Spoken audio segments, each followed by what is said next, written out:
Well, thanks for joining us today, Jack. It's great to have you here. Looking forward to seeing you at our event coming up next week. Do you want to go ahead and let us know kind of about your role and what Optimum Comp Advantage does?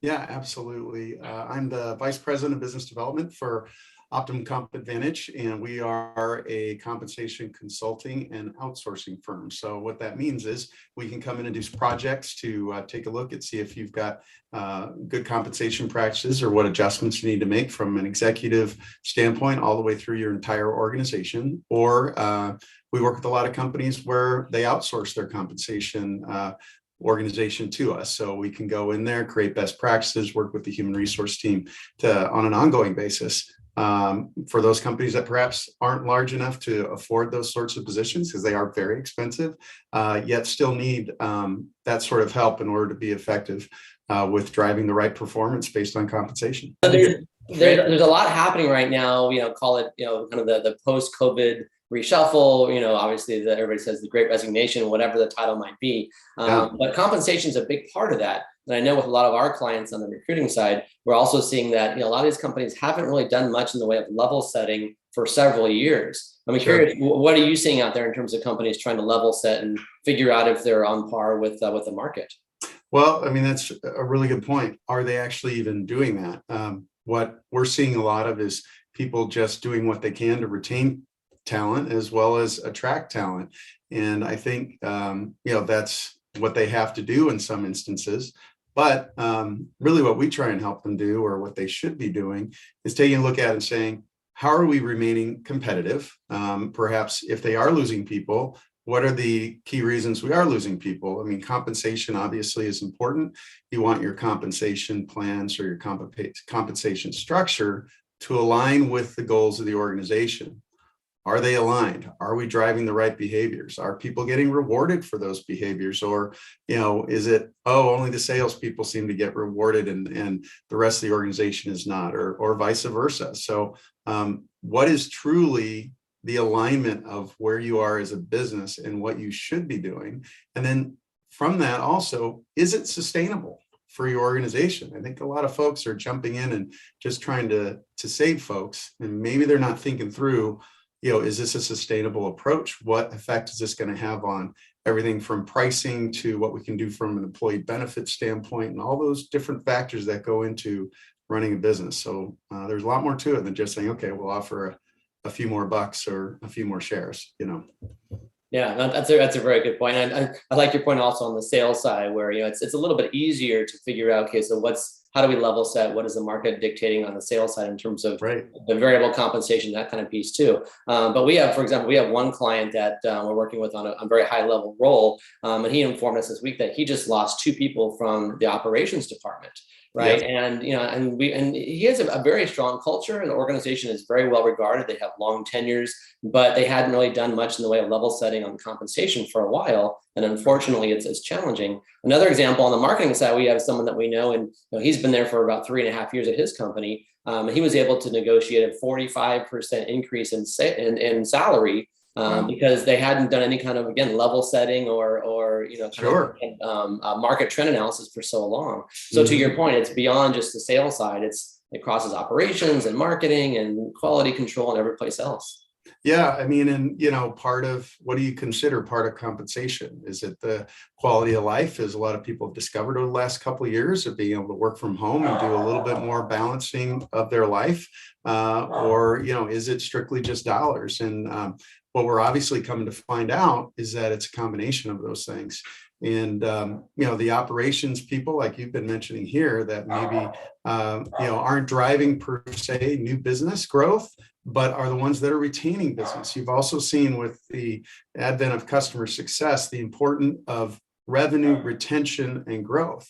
And how are you rewarding those folks? And how are you making sure they're aligned to company goals so they can help you do that? So there's a lot of different factors there versus just saying we're strictly looking at growth and the only people that drive that is sales. And that certainly is not the case. And I think a lot of companies are recognizing it. So that's why you're seeing some of this movement of a COO or director of operations or somebody in the marketing, saying, okay, what's the value that they're going to bring to the business? So it's definitely been a shakeup over the last couple of years. And the market's making an adjustment right now, just like the stock market makes adjustments. The market's making adjustment from a compensation standpoint. Yeah, no, very true, very true. And I think, there's been so many headlines out there too about how this is now the time of the employee, if you will, or kind of the workers, or the pendulum has swung back to the worker side, no matter what level of position they happen to be in, which Absolutely. Is really true. I think one of the things that we see on our side with recruiting also is the fact that it's not just compensation, like you said. It's always comp is always kind of one of the top three things that motivates people, but a lot of it's culture now.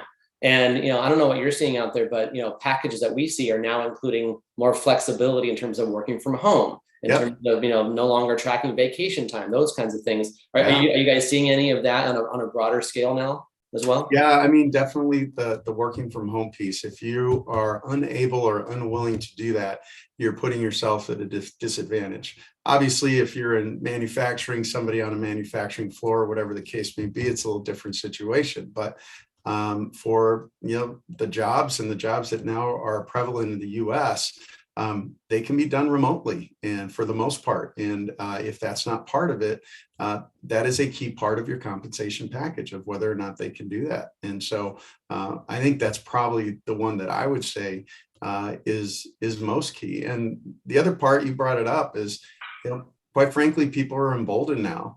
They know they can go out and find new opportunities. So what is it about where they work, the people they work for, the boss they work for, that is compelling for them to stay?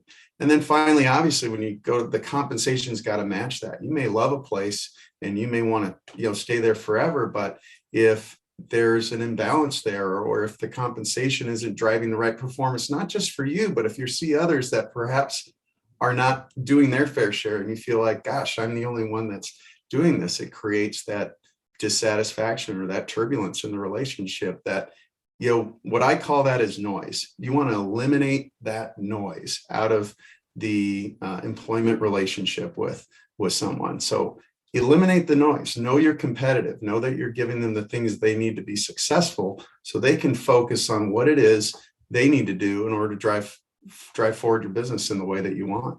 Yeah, no, that makes perfect sense. Yeah. The other thing that we see out there also as a big change, and this is a trend that was certainly taking hold, long before COVID, was the fact that compensation is so much more visible and really kind of transparent these days, if you will, right? Where people are no longer, it's no longer taboo to share what you're making, right? So you've got sites like Vault or Glassdoor, where it's much easier than just going on a salary.com, which tends to be very skewed. But and a lot of companies still are still surprised when they hear that somebody finds out what somebody else is making, right? But the reality is that transparency is it's out there, whether you like it or not, it's out there.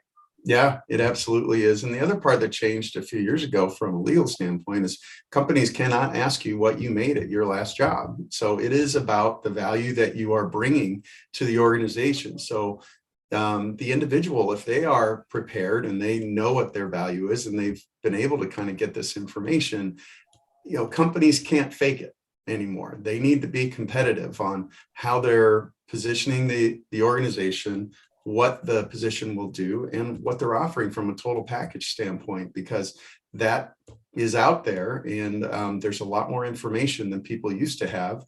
And if somebody's coming from a position where they worked their way up in a small company that perhaps couldn't afford them, and they're going to work for someone else who has maybe a better structure, they shouldn't be penalized for the fact that they earned less. It's about the value that they bring. Yeah, that's exactly right. Yeah, I think it's easier now for smaller companies to compete with the big boys, because it's not just flat, cash compensation. Like you said, there are so many other things that are out there as well. And being a transparent company, having good, strong communication with your staff, no matter what level they're at, that really is a very big perk, and people really appreciate that for sure. Yeah, I mean, I know the days where having worked for companies where they, just said, just focus on what you're doing. You don't need to know this. And you were asked, I remember asking about a company I worked with where we based our pricing on per employee, because we did human capital outsourcing, human capital management outsourcing. And there was a profit number they wanted us to hit. And so I remember they were looking at cutting staff at each one of the offices, and I was running a San Diego office. And I said, well, tell me the number I got to hit from a profitability standpoint to keep my people, because HR in California is very different than HR in Texas and Florida. And so we actually need more handholding. And they couldn't tell me that number, or they weren't willing to tell me that number. They just wanted to cut overhead. And that doesn't work with folks anymore. If you're not going to be straight up with them and treat them as professionals, eventually over time that erodes trust, and they're going to start looking somewhere else. Yeah, exactly. And like you said earlier, there's just too many other opportunities out there that they're hearing about, that they're reading about, or that they're actually getting calls about as well. Yep, that they're not beholden to one employer. That's for sure. Absolutely. Okay. Absolutely. So Jack, this is really helpful. If people want to get a hold of you directly and learn more about Optimum Comp Advantage, how do they do that? Best way to get a hold of me is email, and that's jack.kelly, Kelly, at optimumcompadvantage.com. Obviously, you can still go to the website and check us out there and submit it there as well. So be happy to talk to somebody, even if it's just informational or they have a few questions. Happy to do that and help them out any way we can. Great. Thanks. Appreciate your time today. All right. Thank you, guys. Appreciate you letting us do this. Thanks.